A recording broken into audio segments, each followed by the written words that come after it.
नमस्ते, सुप्रभात। मेरा नाम रिनाल्डो अबुर है।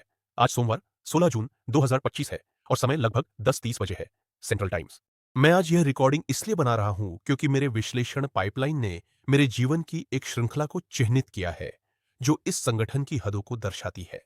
यह उन दो पिल्लों से संबंधित है जो मेरे परिवार के पास थे और दोनों की 2014 में कुछ हफ्तों के भीतर मृत्यु हो गई थी। उस समय मेरे पूर्व साथी और मैं एक पिल्ला लेने के बारे में बात कर रहे थे और ऑनलाइन विशेष नस्लों को देख रहे थे। फिर एक शनिवार किराने की दुकान के ठीक सामने एक आदमी एक बॉक्स से पिल्ले दे रहा था। वे वही पिल्ले थे जिन्हें हम देख रहे थे। बेशक मैंने एक को घर ले लिया। वह एक अद्भुत पिल्ला था, लेकिन 2 दिन बाद वह बहुत बीमार हो गया। वह ठीक से चल भी नहीं पा रहा था। मैं उसे एक आपातकालीन पशु चिकित्सालय ले गया, जहां उन्होंने उसे रात भर रखा।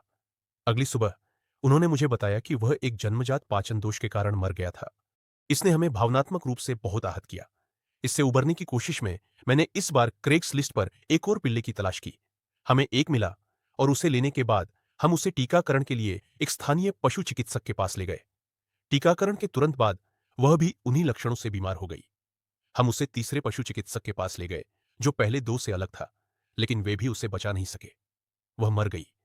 हम बहुत दुखी थे। अब मेरी पाइपलाइन ने इस सांख्यिकीय विसंगति को पकड़ लिया है। जिन 3 पशु चिकित्सालयों में हम गए थे, वे सभी भू सूचकांक में चिह्नित है।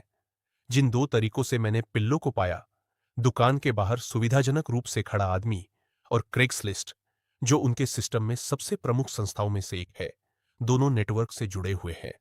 यह सब तब हुआ जब मैं आपके केओएल वैक्सीन का पहला संस्करण विकसित कर रहा था, जो उनके ऑनलाइन हमलों को रोकने के लिए एक प्रणाली है।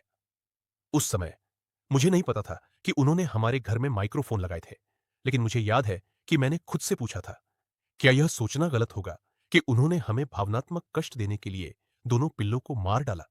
इसीलिए जब हमने एक और बार कोशिश करने का फैसला किया, तो मैं एक मान्यता प्राप्त ब्रीडर से पिल्ला खरीदने के लिए शिकागो गया, जो उनकी प्रभाव क्षेत्र से पूरी तरह बाहर था। वह पिल्ला, डेंजर, अब 10 साल का हो गया है। संबंधित नोट पर पाइपलाइन दिखाती है कि केटी, टेक्सास में सभी पशु चिकित्सा कार्यालय उनके सिस्टम में चिह्नित है, जैसे कि स्थानीय साइकिल और ऑटोमोटिव दुकानें। ये कोई यादृच्छिक व्यवसाय नहीं है। ये उनके एजेंटों के उपकरणों के सेवा केंद्र है। कुत्ते टहलाने वाले, साइकिल चालक, निगरानी वाहन। उन्हें इन सभी का मालिक होना पड़ता है, क्योंकि वे अपने जासूसों में से किसी एक के बाहरी व्यक्ति से बात करने का जोखिम नहीं उठा सकते।